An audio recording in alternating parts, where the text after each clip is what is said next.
Cheryl, welcome today. There's a very somber, but somehow very beautiful conversation with your son that we had just before we began this recording. And I've just asked you if you would mind saying that prayer again to your beautiful 19-year-old son, Louis. Could you begin that way? Thank you, Cheryl. Thank you. To Great Spirit and to Louis, please allow me to express my love for you in an open and honest manner. Allow me to speak the truth from my heart as your mother who carried you. I don't know what else to say. You know my heart, and so be it. Amen. Amen. You said everything that needs to be said in that little prayer.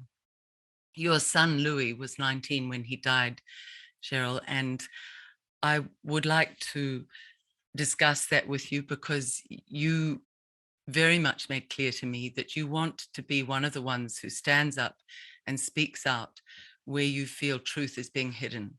But you did say the other day when we were discussing, you said this: I want the divine feminine in me to get to speak. I don't want to argue science. I don't want to talk as a man trying to be in my head. I want to talk as a mother. I want to talk from my heart. Now, I have to clear something. Louis had managed epilepsy, and That's right. there will be many people who will dismiss right from the outset that this could have been, his death could have been caused by anything other than that. So I need to ask you that question to start. How do you know? What makes you think that his death was linked to something else that was put into his arm and not to the epilepsy? Thank you, because when I first heard that terrible, tragic news, I thought, okay, Louis's got epilepsy. This could just be a tragic outcome of that epilepsy. But further down the line, we found out that after Louis's first shot, he had 4 seizures. So they started to become more out of control. He then had his second shot and he had 5 more seizures within 16 days. So that's not normal. Those seizures were becoming increasingly out of control. And I believe that the seizures were getting worse until that day, that final seizure that took him. Yeah. There was a comment that he said almost in passing, saying, imagine, Mum, if I'll read it here because you gave it to me the other day. Wouldn't it be funny, Mum, if you were right and it was a Nazi thing?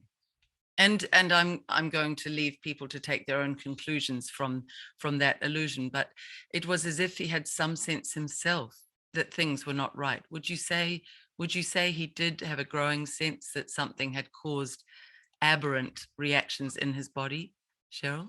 That is a hard question because I can't speak for Louis, and I'm not going to speak for Louis or what was going on for him or his family. I cannot speak for anyone else. I can only speak for me. And that little quote was early on when I was protesting. I made my banner, and my banner was a big pink heart because I thought, well, you can't argue with a heart, and it represented unity.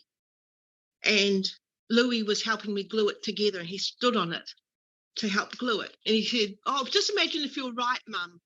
Yeah, if it is like this, wouldn't that be funny? And we're making fun of you. So I do believe, like Louis and I were very, very close as mum and son. He wasn't living with me, but we were always on the phone. He confided in me. But I did notice a little bit further down the line that I don't think he wanted me to know that he was having more seizures. And I did notice there was something a little bit off between us. And that was very hard. I couldn't put my finger on it. Yeah. We won't delve into the family situation because you, in talking to me the other day, showed the utmost respect for people who have, in effect, ostracized you, as many families have been torn asunder by this government Yes. COVID response. So I think we can say, without being controversial, that there has been great division within the family, the wider family grouping. Would that be fair, Cheryl? Once again, I cannot speak for them. We're a big family, and we're a very loving family. So we're very big, and it's not a united front against me or ostracizing me. Everyone's different. Everyone has a different idea. Some people believe that the vaccines contributed to Louis' death. Some are adamant that no way did that affect him. So they're all different, and I can't speak for them, and I must respect them. And it's a strange thing because it's a big thing in my life. Like, how do I respect others? And I felt this all throughout the last couple of years. How do I respect other people and maintain my own respect and boundaries? And I've tried to do my best to do that. For instance, I've kept away from people who are terrified of catching COVID. I've kept away. I think, well, that's respecting you. But then there's a point where I've said I have my own medical practices, my own way of keeping health, and I want to have that and not have that vaccine. So how do I respect others and respect myself? It's been a hard journey, really. I think there wouldn't be one New Zealander who couldn't relate to the problems you just spelled out there. There isn't probably one New Zealand family that hasn't had some sense of division over this. It has been a most brutal response. And for me, Cheryl, anything forced that involves a medical procedure has been shown up in the last 2 years to not be a great response. You can't force medical procedures on people's bodies. No. Let's get into the answer, though, to why you feel that epilepsy itself may not have been the cause of this. Could his managed epilepsy suddenly have ramped up in those weeks before he died? Could it be that? Because Yes. from a Yeah. journalist's point of view, we have to address that issue in the room. Thank you so much. And all I'm asking for is for it to be investigated. I'm happy to be wrong. What I would like is for it to be looked at, and it's not being looked at. Now, I have the Pfizer files here, which people may be aware of. So, I've been going through a lot of stuff, and so, these are the files, and they have a list of adverse reactions. And there are several instances of seizures coming out of nowhere, of epilepsy getting worse. It's in the Pfizer files. Those Pfizer files were listing, 9 pages of adverse reactions that Pfizer knew about before this government in New Zealand even rolled this thing out here. So this government, if it were competent, should have studied all those adverse reactions and had protocols to help people like Louis, where suddenly his seizures are ramping up. That's a very fair point. I would like to know, did he just walk into a tent? Did they say to him, have you got any epilepsy? Have you got any, other problems that may get worse? I'm pretty sure none of that was addressed. And so, honestly, Liz, I'm not asking anyone to do anything with their bodies. Like, honestly, if you want to have those vaccines, please go for it. I'm not trying to stop people. But what I am very passionate about is informed choice. That's all. Yes. Tell people, would Louis have had those vaccines if he'd have known for a fact that it made epilepsy worse in a lot of people and it brought on seizures for people who'd never had a seizure? those are the facts. Simple. So, it's like there's the science, there's the logic. His seizures got worse, and they got a lot worse when he had the second vaccine. And it's been known to cause a worsening of his conditioning. So I would like the coroner to look at that. Surely they don't want other people to suffer what we've suffered. Surely. And that's their job, isn't it? So that's what I'm asking for. I'm not asking for people to believe me, but I'm asking for it to be investigated. And I've got a feeling, because I've been corresponding with the coroner, that it's not going to be investigated. It's not going to be looked at. What gives you that feeling from the correspondence? What is the coroner saying? So we've been going backwards and forwards, and I don't know much about coroners. I've never dealt with them before. So, I've been jumping through hoops. It's been difficult. For example, one example, I asked for Louis' records so I could look over them and make sure that they had all the information.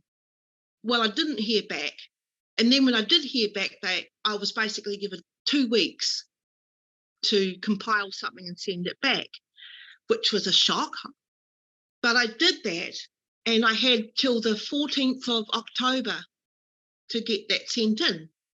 So I sent it in smartly, and then I got an email back, out of office till the 17th. And so I was quite frightened. I thought, well, are they going to get it in time? And I've basically been given correspondence saying, we don't feel there should be an inquest. We've got the information. So that's what I've got so far. Cheryl, I am just horrified in a period when we are having so many deaths of New Zealanders, unexplained deaths, sudden adult death syndrome has become a thing. You're saying that the coroner just left the office, left the room, and wasn't even on duty, has possibly gone and had a holiday? What on earth is going on? And moreover, that there is such disinterest in a case that is at the very least deserving of an inquiry, as you say. And also in the toxology report, that's something no mother wants to look at. You don't want to look at an autopsy report, but I force myself to do that. I want to know everything. And to have, so they've got a list of this, that, and the other, and how big his lungs were, and how much his heart weighed. And there's no mention of a vaccine. Why?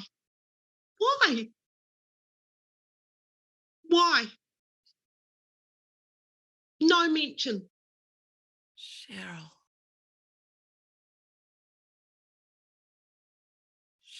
that is horrifying. Horrifying.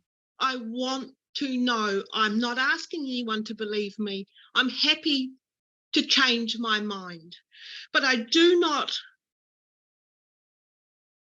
want to ever witness a whole family grieve. I do not want to see grandchildren grieving, their uncle and brothers and sisters who loved him grieving, and a father who discovered his body. I do not want to see the haunted look on that face again. And I don't want any family to go through that when it could be a simple, oh, okay, you've got epilepsy, we won't give you the jab, or you've got heart problems, or you're pregnant, maybe you shouldn't have that vaccine. It's not one size fits all. And I'm being very polite here. Yeah. Cheryl, it's extraordinary the way you speak. And I know that thousands now of other Kiwis and other Kiwi families and mothers and fathers and cousins and sisters and brothers and children will be feeling as you're saying. What are you going to do if this coroner says we are not going to investigate Liam's death? What are your plans? Louis' death, sorry. I think that beautiful woman, Julie, Yeah. Liam's mum, you interviewed her, and I thank her too so much. And I do want to acknowledge Julie, also a really broken mother, but with such courage like you. And it is extraordinary, the parallels between Julie and Liam and you and Louis.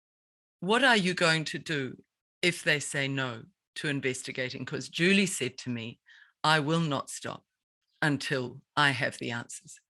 No. And my heart knows the truth. I have to expect that they will say no. All I can do is have a written trail and have it there for when that case is opened again, whether that be in 20 years or 50 years. The fact is, I can't bring my son back. There's probably a couple of reasons I'm speaking. One, because if there's other mums or relatives out there who are too scared to speak, I want them to not feel alone. The other reason I'm speaking is I don't want to. I want to grieve. I want to be alone. I want to grieve my son, and I want to heal. But I have a moral obligation to speak. And that is why I'm speaking, because I have to, not because I want to. It's the last thing I want to do. It's been hell to grieve and be abused while you're grieving. It's a special kind of hell to be told you're stupid, you're misinformed, you're filth, and many other things. Who has told you that? Who? People say it offhand. Online comments. Yeah. So I can get a heart from someone. Oh, I'm so sorry your son's died. And then those who are fighting. And it's like, that's me. That's me. God.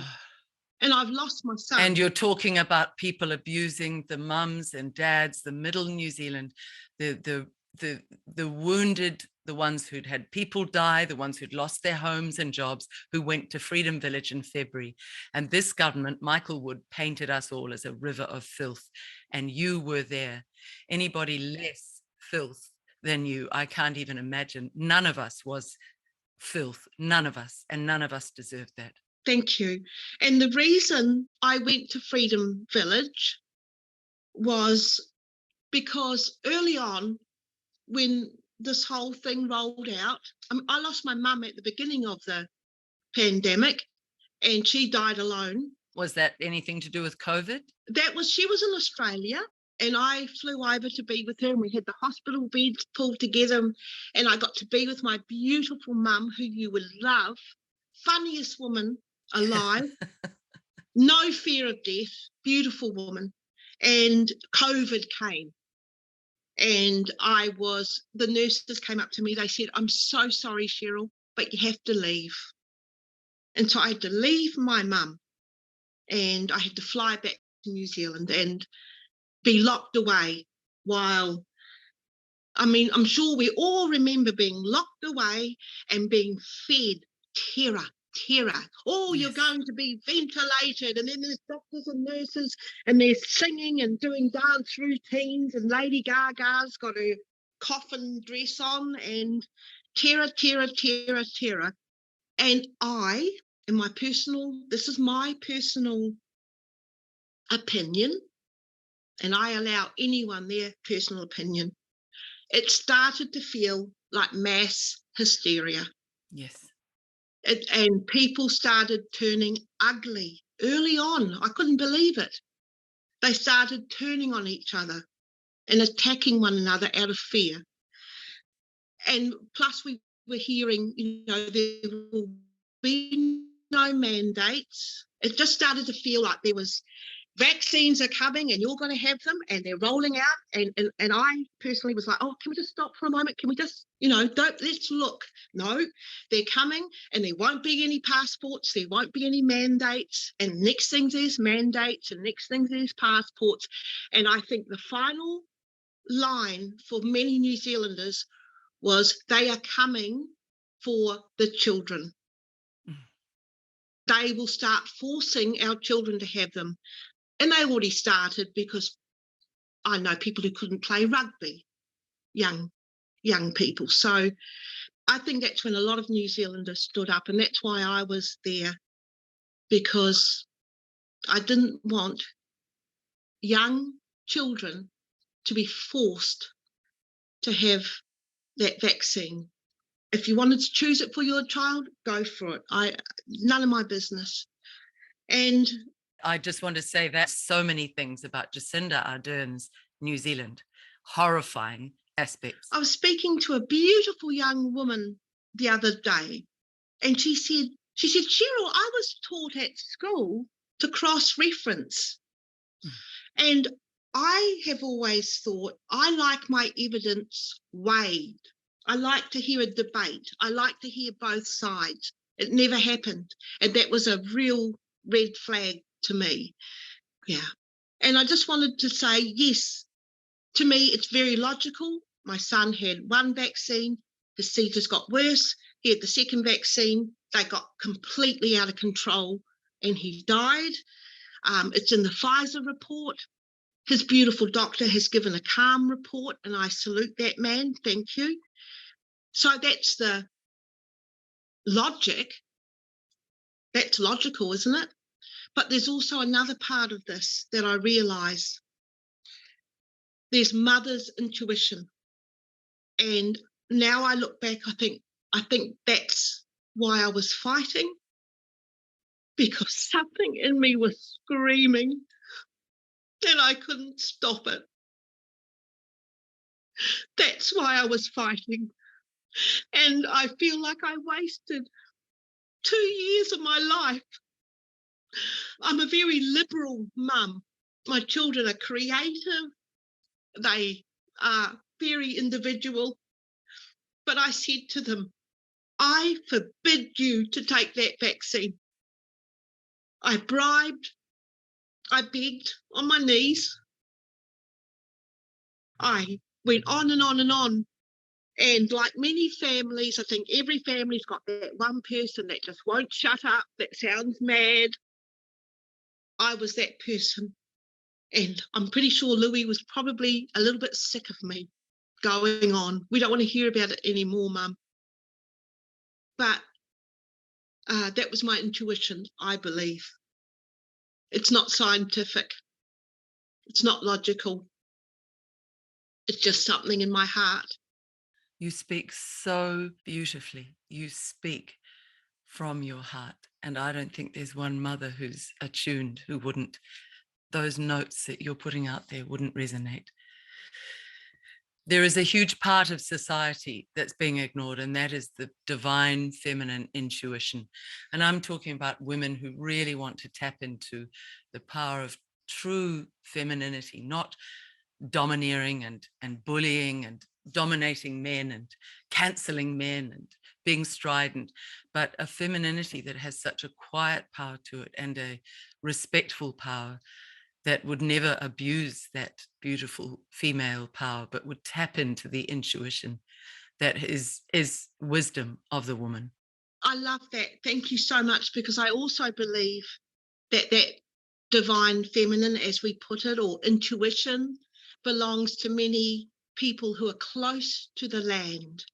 And that's why I believe so many of our Indigenous brothers and sisters were fighting, because of that innate spirituality. Yeah. And I wanted to say something before I forget about my great-great-grandchildren, what I would say to them about these times. You might look back and say, this was a crazy time. You know, people were forced to take a medicine and it harmed a lot of people. And I would have spoken out. I would speak out. But I would like to say that the reason people don't speak out is very simple, I think. It is a fear. And it's not a fear of government. I'm not scared of the government. It's not a fear of Big Brother. The innate fear of humans is a fear of banishment, the fear of being taken away from your tribe, your herd, your family. It's a fear of what your brother thinks or what your best friend thinks. That's the fear. That's why it's hard to speak out. Cheryl, you're extraordinary. You're extraordinary. That is what they played on.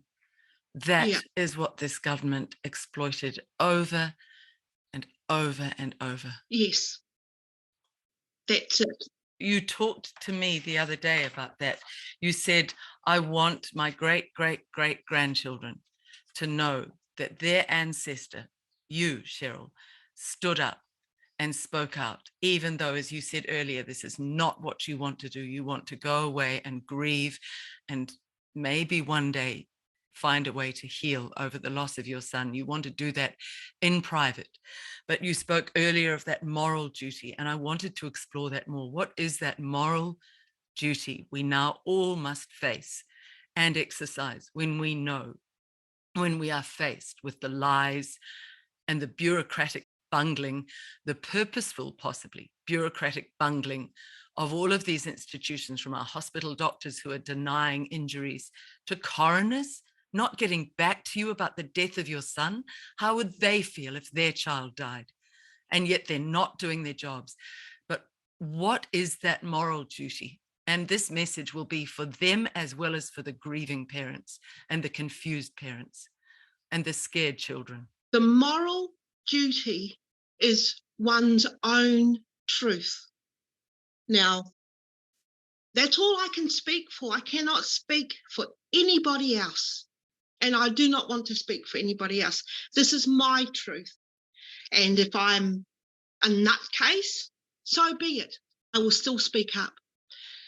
Because if somebody, really believes that, I don't know, that I should be held down and injected, that's your moral truth. You speak it. But I'll speak mine. I think my son died from that vaccine, and I will speak that truth. That's mine as his mother. It is a moral duty. Isn't it corny? We see so many memes, don't we? We see so many memes and cliches. Speak up. Even if the whole world is against you, speak up if you're trembling. Well, where is it? And this is it. This is what it feels like to have the whole world against you. This is it, to be the crazy one. And we always look back, don't we? We always look back, and if I was a suffragette, I would have spoken up. No, you wouldn't. I'm not saying you, but do you know what I mean? If you were spat on and called subhuman, would you speak up? There's an incredible saying that's going around that if you ever wondered what you would have been like had you been living in Hitler's Germany, now after the last 2 years in New Zealand, you will know whether you would have been the ones with cowardice and bullying on your hands, or with courage to go against the flow. And you are in that latter group. That's so taboo, isn't it? And we've got to watch our sacred cows. What are the things we're not allowed to speak about? The vaccine. We're not allowed to speak about that. We're not allowed to speak against the government. That's the worst thing we can do. And that's odd to me as someone who's felt free to speak. And we're not ever allowed to compare this to other regimes. But what I will say is I feel that there's been a huge psychological marketing campaign that has been relentless, completely and utterly relentless. And maybe I'm sorry to anyone who disagrees with me, and please feel free to do so. But maybe it's time to wake up a bit and think perhaps there's been an overreaction, perhaps there's been a little bit of brainwashing. Often people will say about people like me, oh, you're brainwashed. You saw a meme and you got brainwashed. Well, that's hilarious, because we know that to psychologically brainwash a person, you need to isolate them for 2 weeks. And then you need to feed them constantly with fear. So I know that happened. You speak such truths, and many, many people will relate to what you're saying. But let's talk more individually now about your beautiful Louis, your beautiful son. What were his qualities? What was he like? Okay, I would love to talk about Louis. If there's one thing I would like people to know, I'll probably say about 10 things, but if there's one thing, Louis was loved. He had a very unconventional childhood. Louis had big brothers and sisters, 3 older brothers and sisters and a little big sister. He was loved. Louis didn't have a bassinet. He didn't have a bed.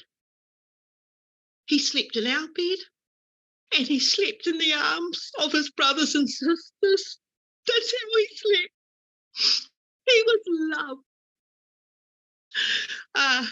So that's what I want people to know. He wasn't a statistic on either side. He's not a poster boy for anything. He was wild. He was free. He was unschooled. So his whole life was freedom to explore and be himself. And I think that really was a huge part of him. Louis was a talented musician. I'm going to start the show doing a bit of a deep dive into the amazing world of Louis Amos. He started as a very young kid, and his talent is immeasurable. Louis passed away on the 16th of Feb, just 6 days after celebrating his 19th birthday. My thoughts go out to his family throughout an incredibly painful time. His parents, Cheryl, James, siblings, Haley, Zoe, Jeremy and Daisy, and his adoring nephews. Now, Louis did his own thing. He did whatever he wanted right from the start. I first got shown Electric Fence by my partner Maddie about 2015. She said it was this funny little 8-year-old kid she knew in Wanganui. I thought, you know, this is going to be some kid being silly on the microphone. But as soon as she put on her favourite tracks, Frostbite, I knew that wasn't the case. It was moody, atmospheric, crafted art. The songwriting and raw talent for melody was staggering. It was started in Wanganui early 2012 with Louis and his beloved brother-in-law, Troy Naumoff.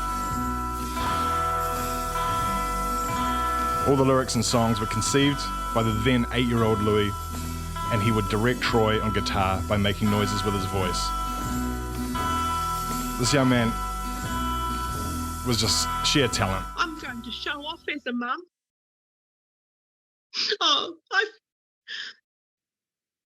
The other day, I was sitting with some friends my age, and they were talking about their sons with such pride. You know, my son's a squash player, and my son is really good on the piano, and I had to just sneak away into the kitchen and cry because I felt like I couldn't speak about my son. So I am going to show off.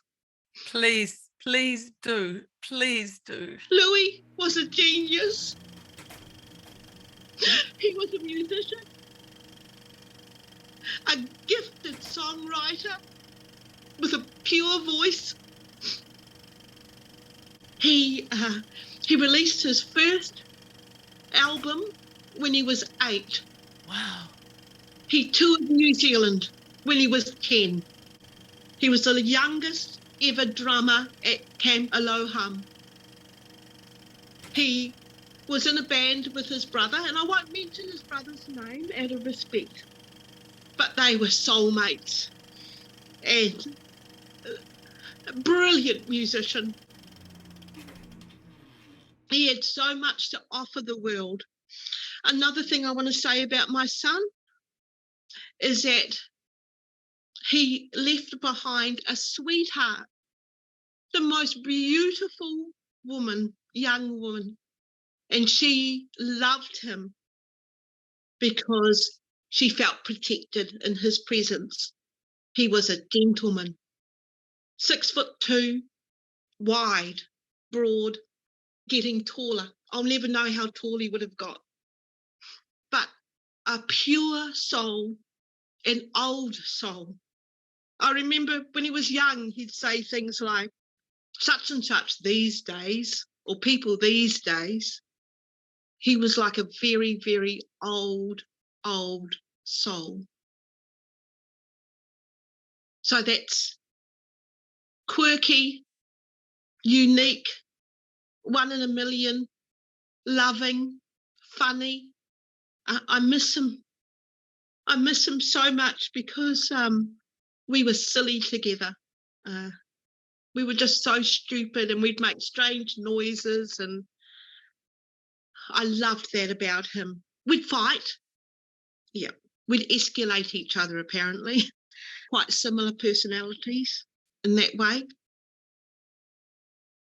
He was a beautiful, beautiful young man, loved by those who knew him.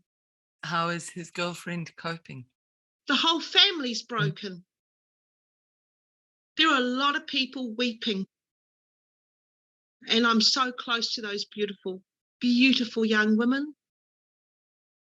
They're beautiful and they're healing, and I love them. I love them very much. Yeah. I think the wider significance of all of this, along with the absolute beauty of the way you describe your son, and what a loss to New Zealand, I can feel that. But the wider significance also is to remember you are one of many, many families now going through this, losing one far too young, wondering why, wondering where the support is, wondering where the help is, and the acknowledgement. Yeah. And too scared to speak out. No wonder. Yeah. I have to go back to one line you said earlier, which is that since Louis' death, you've had cruel messages on social media, haven't you? You've had cruelties. Yes, I have. And some of it is not intended, because honestly, I think most people who know me know that I'm always there to give you, I love people. I absolutely love people. And I don't think they put the 2 and 2 together. I don't think they see me as one of those protesters. Do you know what I mean? Mm.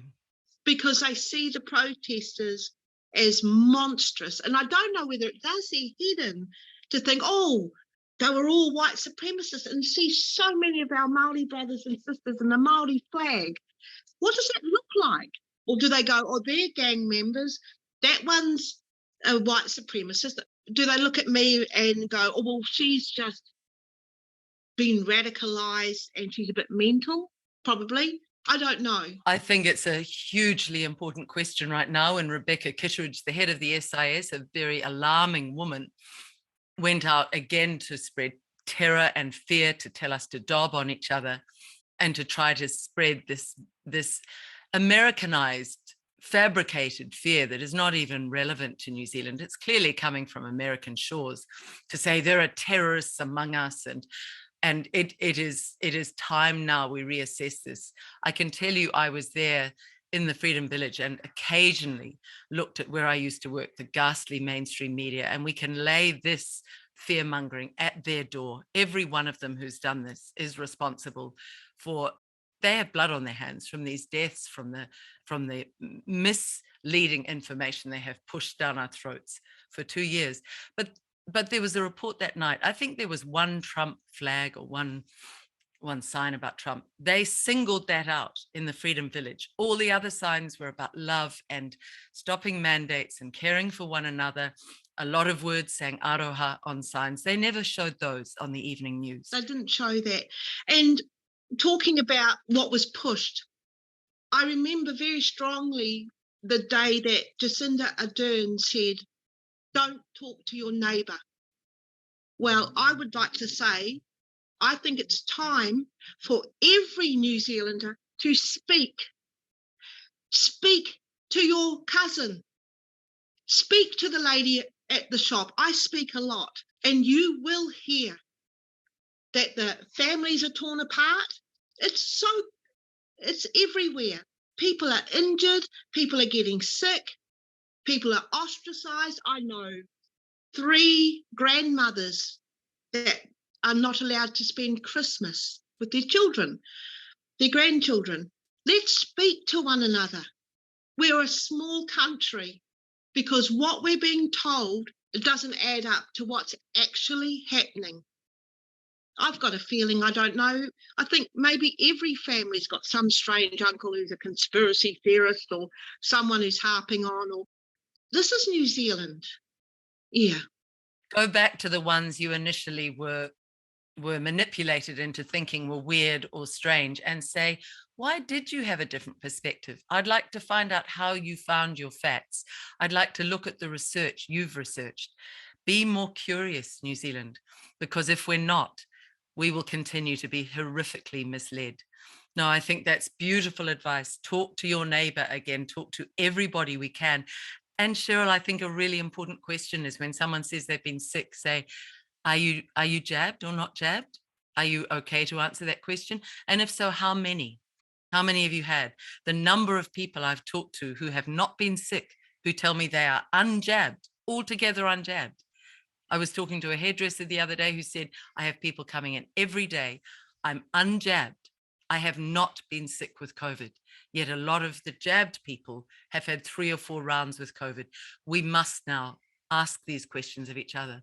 So you went to the Freedom Village because you said you had this cry welling up in you as if you'd been screaming on the inside for 2 years. You went there, and it was while you were there that you heard this terrible news about Louis' death. Okay, so it was on a Wednesday, and I felt off all day, which is, funny when you look back on it. But I want to acknowledge, as I said, I don't speak for my family, but I am allowed to say that my daughter, Zoe, and my grandson, Leo, so there's 3 generations of us at the Freedom Village. And I want to speak and include them because I probably, would go insane if they weren't there on the day I heard. So I want to acknowledge Zoe and Leo. And she's been a very outspoken, brave young woman. So, yes, we were at the village. We had a tent and a beautiful little segment. Our little area was called West Side, I think. We had a bit of a joke and sat around. And it was lovely, wasn't it? It was happy. There were hugs, there was free food, there was music. It was so much not what the media painted it and this government painted it. It was New Zealand. Yeah. When New Zealanders get together, if someone dies and we all gather together, if there's a wedding, we gather together, we look after one another. That's what it was like. Yes. That's exactly what it was like. So we had our little thing. My daughter would tuck me into bed and I'd hop into bed at night and they'd all be chatting, and it was beautiful. Someone's mother sent food. It was full of love, and that's my truth. Yeah, and the Hare Krishnas, they were playing, there were doctors, there were shops, there was, you name it, and it was every walk of life together. Of course, there was, sometimes someone will be a bit off. That's true. But no. On the whole, it was full of love and songs and laughter, and that's what it was like. So, and hugs. I've never been so hugged. It was gorgeous, isn't it? I've made friends for life Yes. from that village. And I would add, there was no super spreader event there. All those unjabbed people who went there did not get sick en masse, which was what we were told would happen. I have not got the jab. I keep away from people who are afraid of me, but at the village we weren't. And no, I've personally never given anybody COVID. I keep myself healthy and I have my own practices. So I've heard you allude to that a few times, Cheryl. I'm going to call it out. It was a flu. It was a cold. And if you got it, it was, it was nasty. I had it for a couple of days when I came home, but I very quickly threw it off and my body's immune system was able to deal with it. So none of us was a threat. One has to ask, if they lied so profoundly about the village, the atmosphere of the village, the people in the village, ask yourself, could they have lied totally about this thing, that people were never lepers? We have to ask those questions now. We have to. My darling daughter, she has chronic illnesses, chronic fatigue and fibro. So she battles a lot of illness. Now, she got COVID. I think it was on her birthday, actually. She said it was no worse than her flare-up from chronic fatigue, 2 days, and she was fine. Now, she's meant to be one of those people that should have died. She's meant to be one of the immune-compromised who was going to die, according to this, this fear-mongering. Well, these facts are coming out. But you were having this beautiful time and you were feeling part of, it really was like the best of old New Zealand. And we didn't have any politicians honouring us. Not one of the 120 came down and spoke to us. We will all remember that at the next election.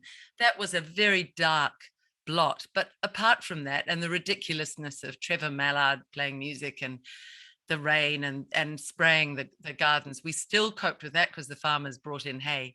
Apart from those things, the politicians looked pathetic. The people looked powerful. And so in this village where there was so much love, suddenly it was that veil of beautiful love and kindness and real kindness, gentleness among Kiwis was torn asunder for you on the night when you heard the news. Tell us what happened, Cheryl. Well, I felt off that day and I'd gone for a walk with a friend. And then that evening, I got a call from Louis' dad. Now, I must say, if there's any bad news in the family, it's usually my job to tell people because I know how to tell people bad news. So I got a call from his loving dad and he paused. He said, I've got some sad news. And there was a pause. And as anyone who knows, when you get terrible, terrible news, something comes out of the very core of your being. It is actually like that. It is. It's like the deepest part of you. I get that metaphor. Yeah, the animal comes out and I screamed. And I just screamed. Just fucking tell me. I just screamed. He said, Louis has died.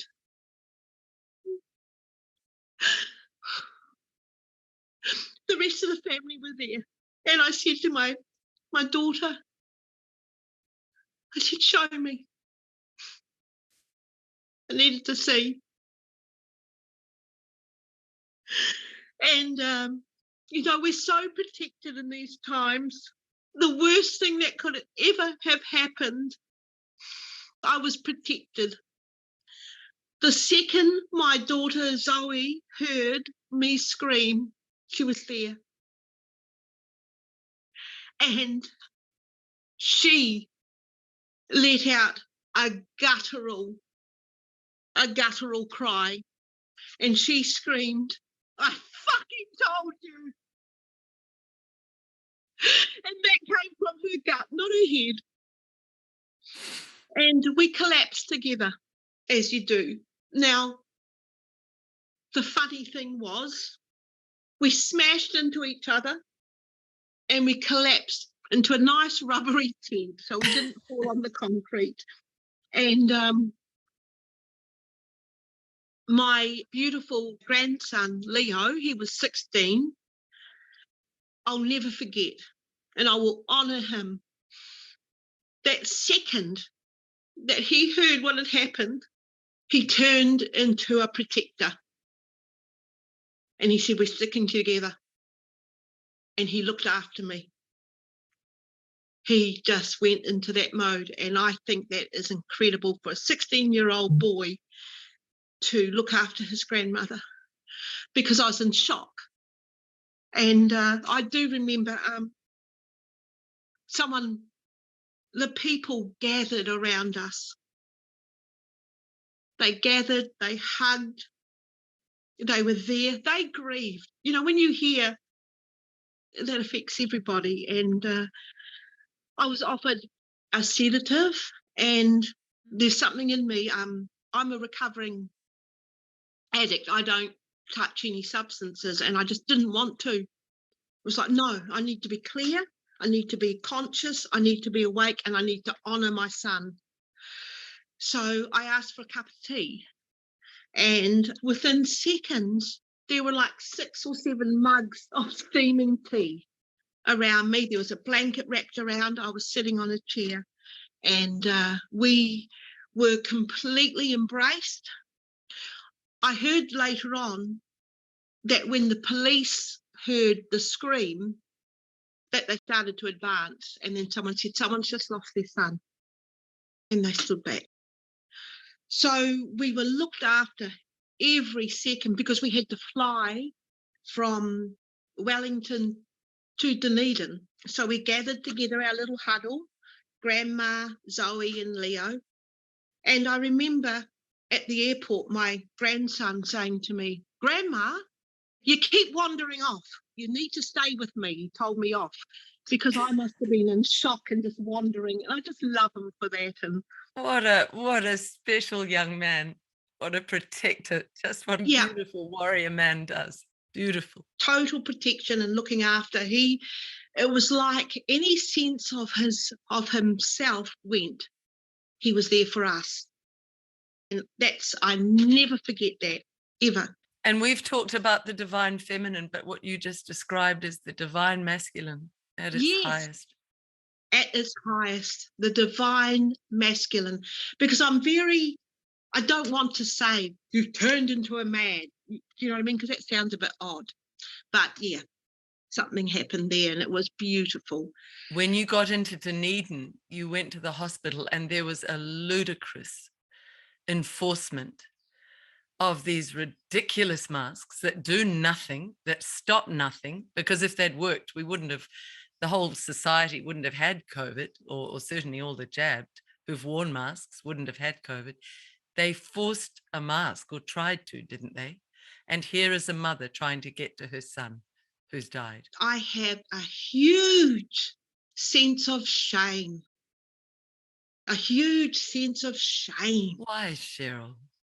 Because someone talked about it and said, oh, you were just fighting over a mask. You didn't want to see your son. And I hope in 50 years' time, I will tell you, whoever you are, who thinks I'm a piece of filth, I will tell you then what that meant to me. Why don't you say it now? What did that mean? Because I, as a mother, know exactly what that was about. What did it mean to you, Cheryl? Well, a couple of things. When you have epilepsy, one of the things they do to test and bring on a seizure is to make you breathe in a shallow fashion. My God. And I remember when Louis got that first test, I thought, well, if breathing in a shallow fashion brings on a seizure, maybe breathing deeply will help prevent a seizure. But apparently that's illogical. But the thought of my son not even breathing properly with that mask on all the time, a filthy mask, that's what it represented to me, and I didn't want to put it on. I was going straight up the stairs to be with my dead son. And we're not allowed to speak, are we? But for me, personally, I've had to shut up about this.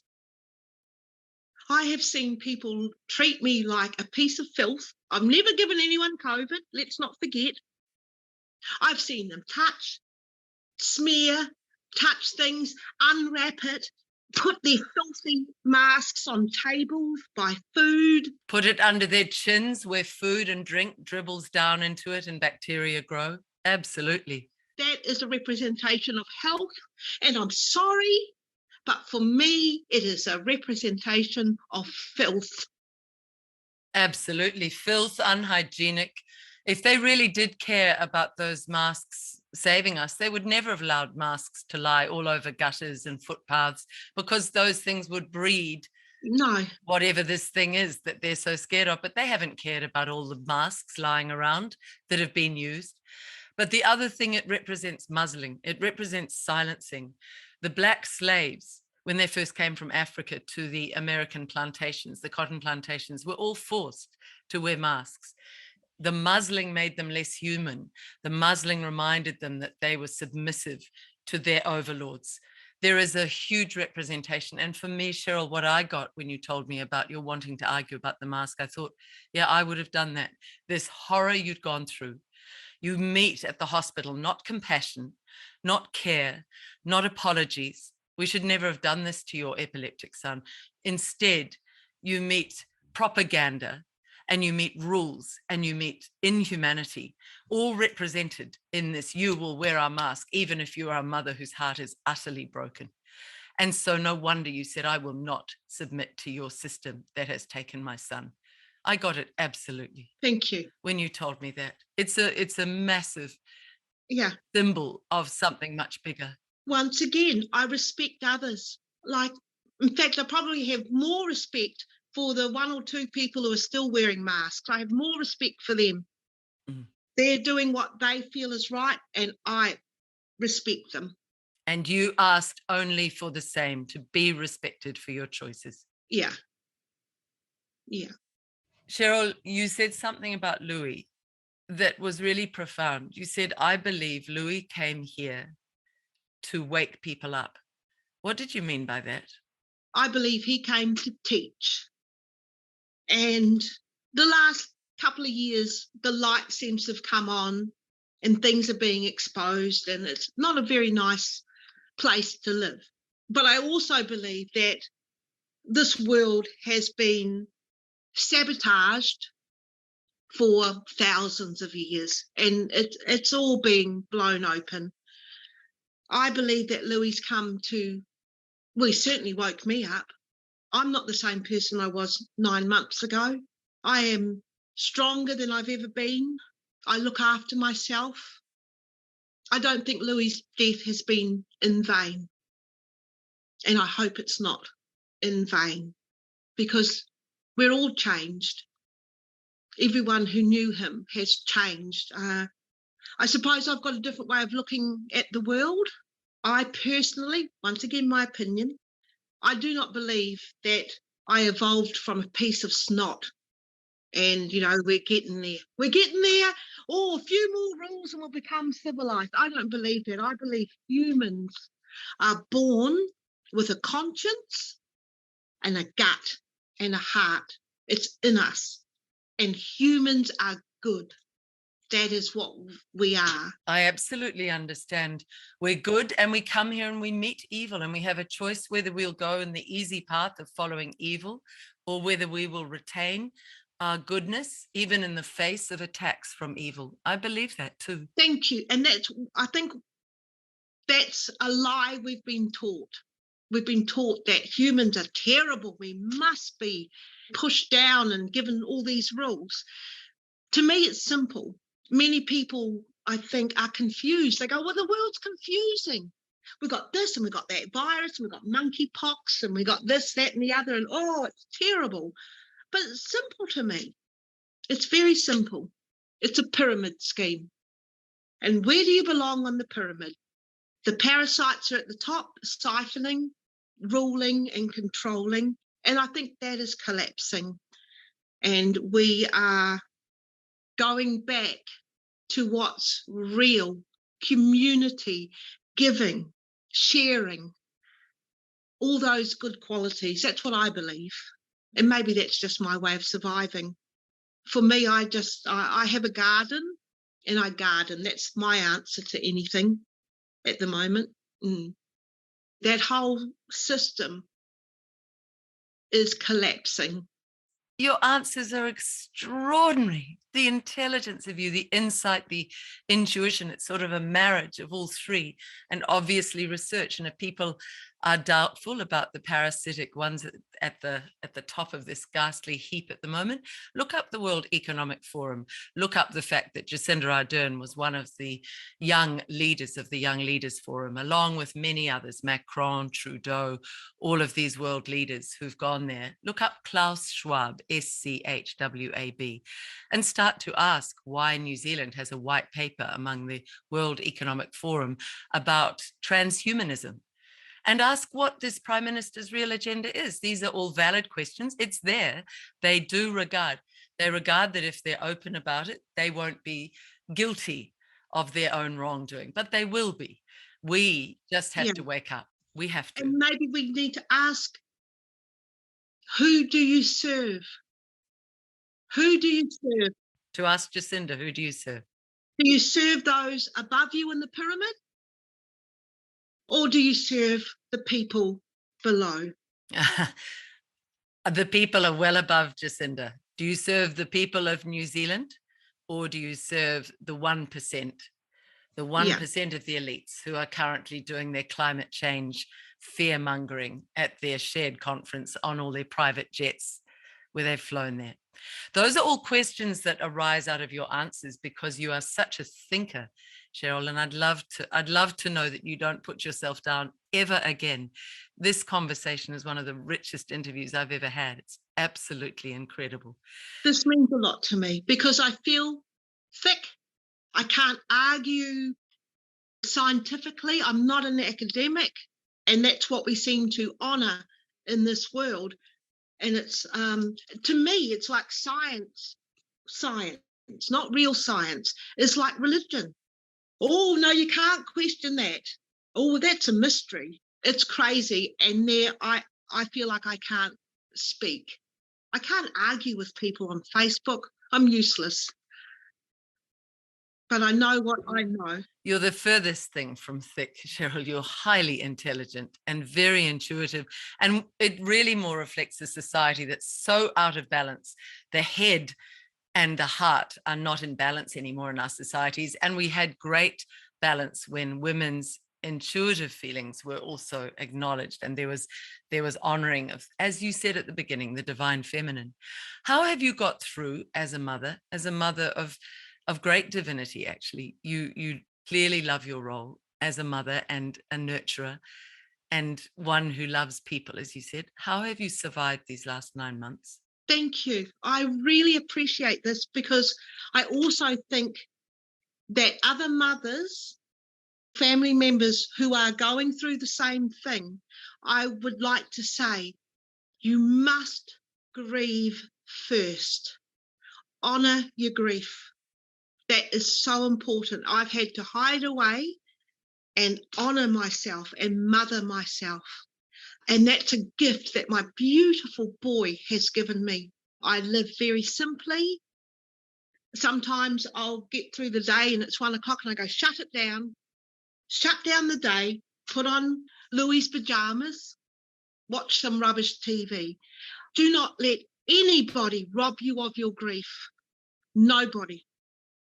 And I've been seeing a grief counsellor, which is amazing. And the gift that Louis has given me is I have broken, and I've allowed myself to break. And that's a huge gift, because when you break, you surrender. And I've had to surrender every day. I can't do this. I don't know how to do this. And life evolves. I expand. So I will never be the same again. And I also have a spirituality. My son, his body died. When we give birth, you have a child and you have a placenta. When the child is born, the cord is cut, placenta is buried or whatever. And we don't look at the placenta again. And when you die, the silver cord is cut, the body goes, but the spirit is more alive than ever. And I'm so lucky because I don't believe my son extinguished. No, I believe his consciousness and his spirit is big and it's more alive than I am. He transformed and it's forced me to transform and grow. And that's it. Do you sense him around you? I do. I get hearts. And on Mother's Day, I was not really into Mother's Day, but it was a very hard day. And on my carpet, I found a perfect little silk heart. I don't know where it came from, but I framed it. So I get hearts from him. A wise man once said that when you think about your loved ones, it's because they're thinking of you. And sometimes I get silly thoughts in my head. We were just so silly together. We started a band, and anyone who knows me knows I can't sing, would laugh at that. And it was he called it Glenn McGoyle and his mother. And so we'd make ridiculous songs up. And yeah, I can't repeat some of those, but sometimes they'll come into my head. Yeah, no, he's more alive than ever.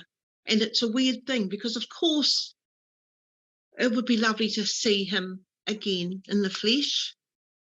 I also wouldn't want him to be smaller than he is because he's free. He's one with the universe. He's huge. I don't think he even cares about these worldly matters. He was a big soul, 19, and lived a big life. Like he toured with a couple of bands, released a couple of albums, made music. I feel a bit sad because I'd like to share some photos. We've got a big family, and I will share some photos. But I have to respect my family. I would love to have his music playing so people could hear his music. This whole interview, every reply of yours has been peppered with the deepest of respect for others. And I just know that this interview will bring to you the deepest respect from others as well. Because Cheryl, you are just quite an extraordinary woman, and the riches in this interview, I think, will help so many others who are quietly suffering and will give courage to speak out and stand up and demand coroner's reports, demand answers, and not give up, like Julie with her Liam, you with your Louis, to not give up until the answers come. What were you going to say? About divine feminine. I've been thinking a lot about misogyny and how women are shut up. My mother was a wild woman. You would have loved her. She was the funniest woman. She had no fear of death. She was wild. You know, I wanted a mother that baked scones. I didn't get that. I got a mother who sailed off on boats with sailors for a few weeks.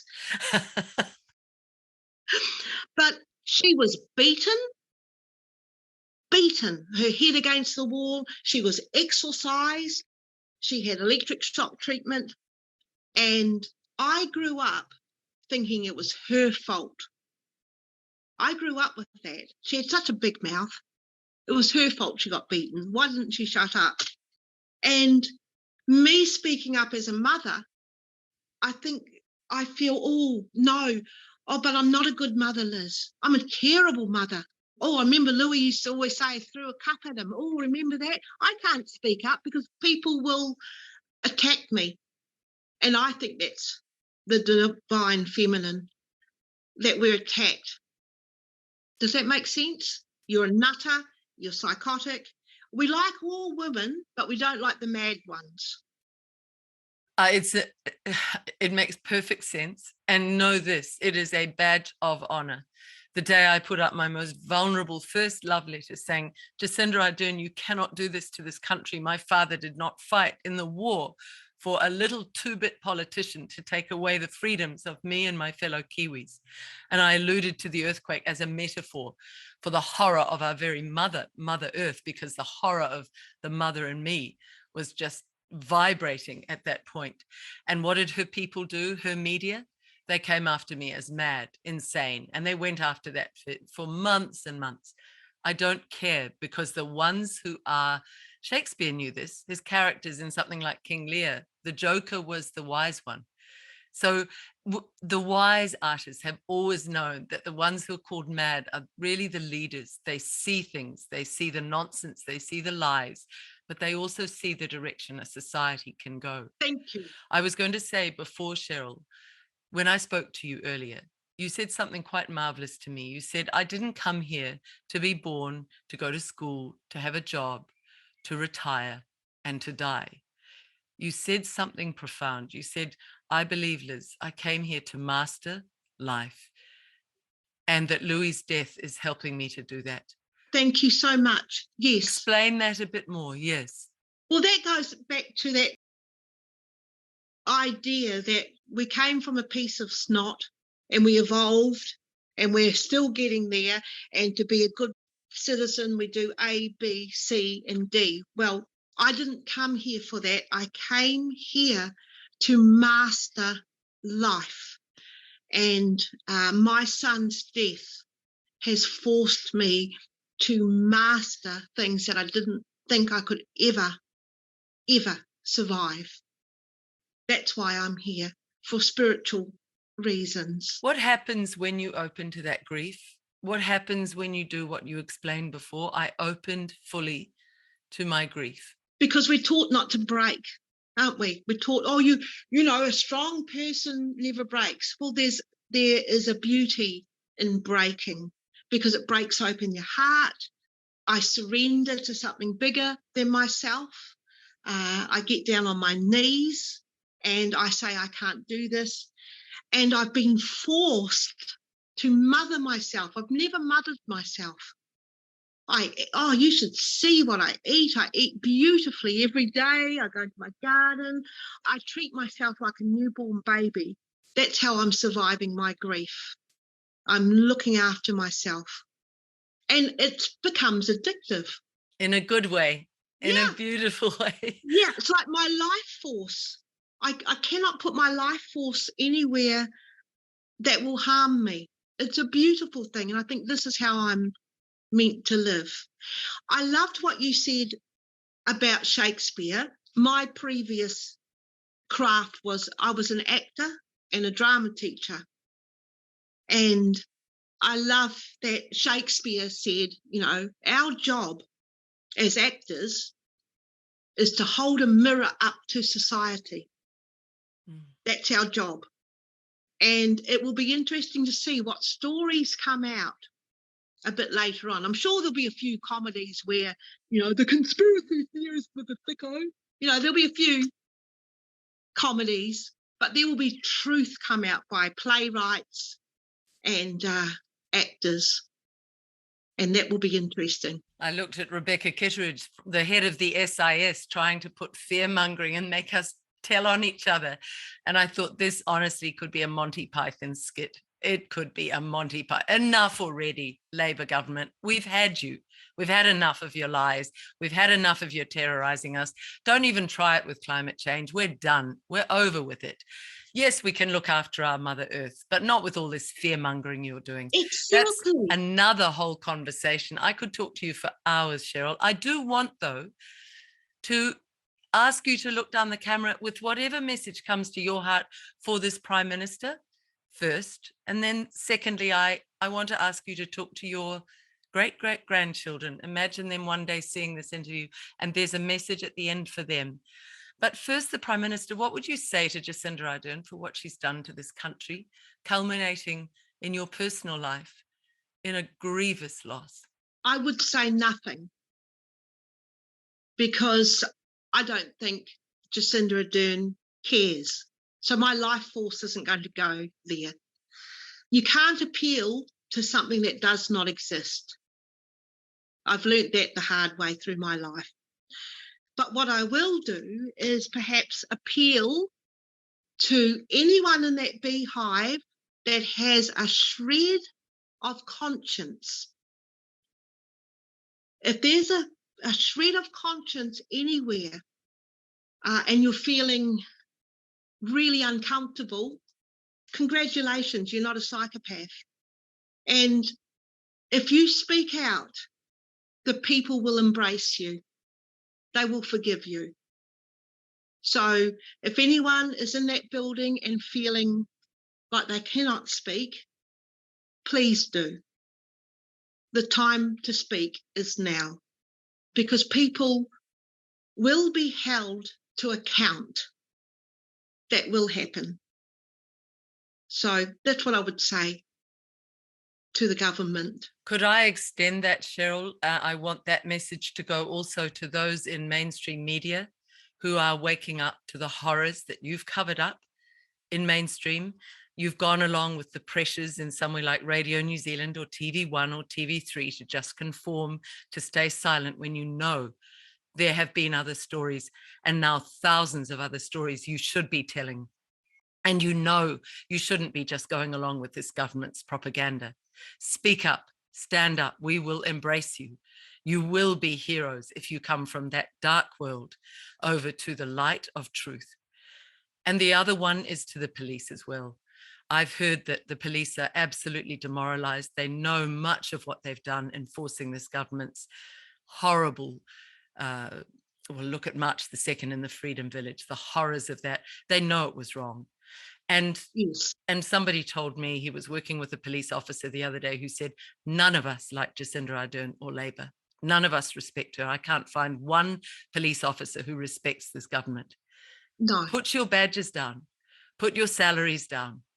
Even in politics, walk out of Parliament and say, I don't want to take one more day of money for selling my soul for something that's wrong. I agree with you. What a beautiful call, Cheryl. What a beautiful call. Thank you. Can we finish now with your heartfelt, the divine feminine, the great, great, great grandmother's message to her offspring? What would you say if one day they could look at this, I don't know, 150 years from now? Yes, I would say, I hope, well, no, I don't hope. I know that the world you live in is one of compassion and abundance and health and vitality and sharing. And if you look back on these times, just like I look back on times where we sprayed DDT on children's heads, and we looked back and said, that was just so silly. And you might look back and say, what times? I can't believe that you were forced to take a medicine, that you were so terrified and no one spoke out. Why? And I will say, the reason people don't speak out and the reason I am scared is because I'm scared I will be banished. That's the truth.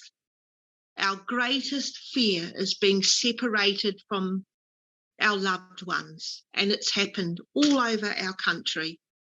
Don't be afraid to speak your truth, even if the whole world is against you, because things make sense in hindsight sometimes.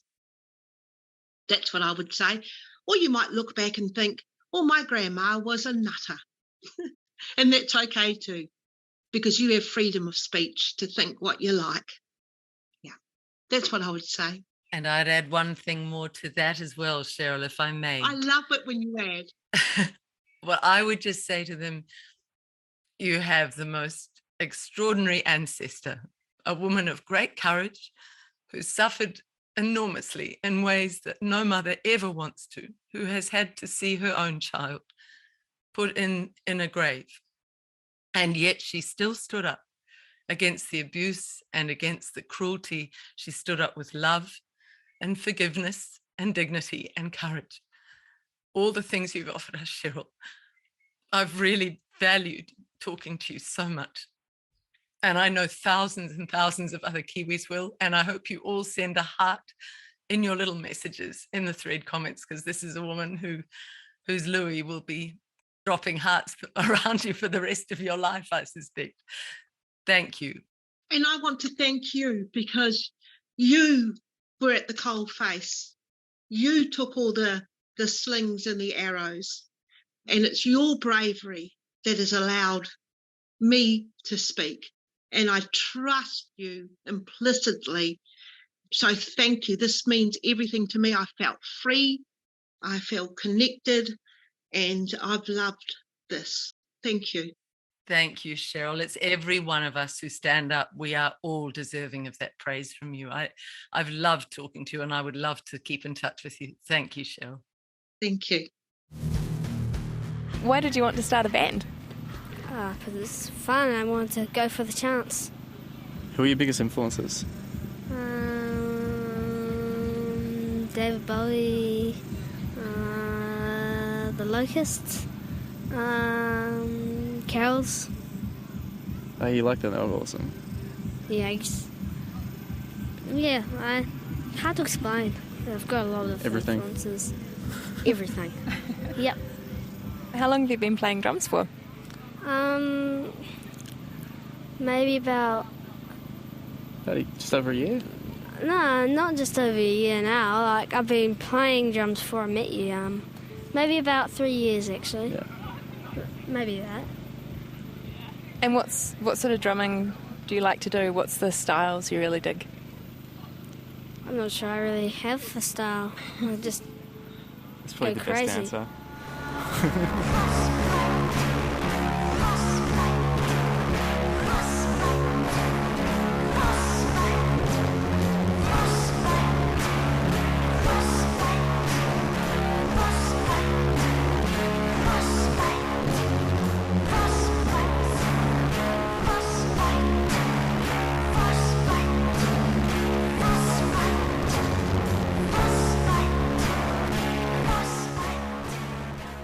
What do you write songs about?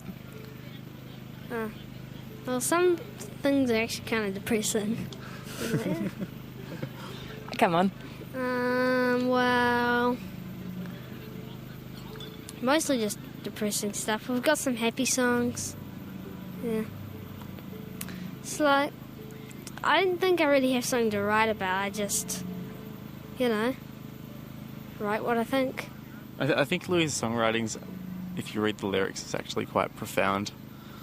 Like Louis, you've said to me that you like, it's like, what was it, that you like the idea of writing songs that will make someone think that it's important to them, but it's not actually important to you, but they might think it is.